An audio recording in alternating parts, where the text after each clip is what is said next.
Quand De Gaulle est revenu au pouvoir en 58, il a tout de suite rappelé Foccart et il lui a dit « Monsieur Foccart, j'ai besoin de vous, bien mon général, je vais vous confier une mission qui est celle-ci. Je vais décoloniser parce que c'est comme ça, c'est dans l'air du temps, donc je décolonise et je voudrais que vous vous en chargiez. » Mon général, à vos ordres. Et Foccart, pour ceci, je vais vous donner deux choses. Je vais vous donner tout l'argent que vous voudrez. Vous n'en référez qu'à moi. Et l'autre main sur les services secrets français. Si la semaine se passe à l'Élysée, dans un bureau qui jouxte celui du soleil gaulien, c'est à l'Uzarche que se déroulent les week-ends où Jacques Foccart, naturellement, travaille encore et toujours. Journal de Jacques Foccart, septembre 1967. Samedi 23, l'Uzarche. Bokassa est venu déjeuner. Le lendemain, dimanche 24, l'Uzarche. Cette fois, ce sont Houphouët-Boigny et sa femme qui sont venus déjeuner. Houphouët, très détendu, très gentil, très gai.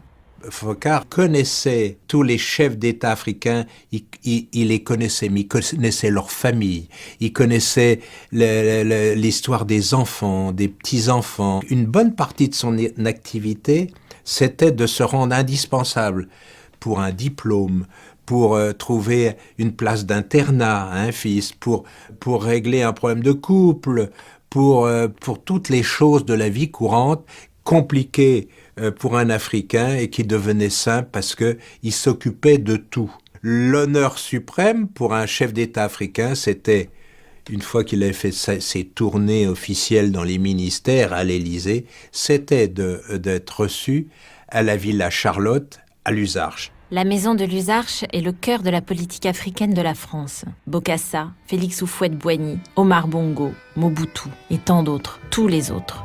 Tout ce que l'Afrique francophone compte de chefs d'État s'est des années durant pressé dans la belle maison de l'Uzarche pour se délasser et pour parler de l'avenir.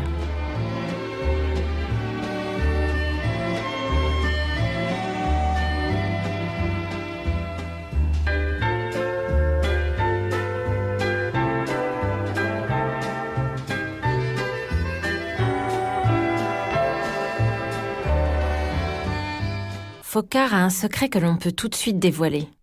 Il est joignable. Jour et nuit, il reçoit et donne des coups de téléphone. Voici son bureau, de petite taille. À sa mort, il a été vidé par des hommes en costume qui ont tout pris. Qui étaient-ils ? Des ST, des GSE, renseignements militaires. Quoi qu'il en soit, l'endroit a été soigneusement nettoyé. À l'exception de son vieil imperméable et de ses lunettes. Comment une telle concentration de pouvoir a-t-elle été possible ?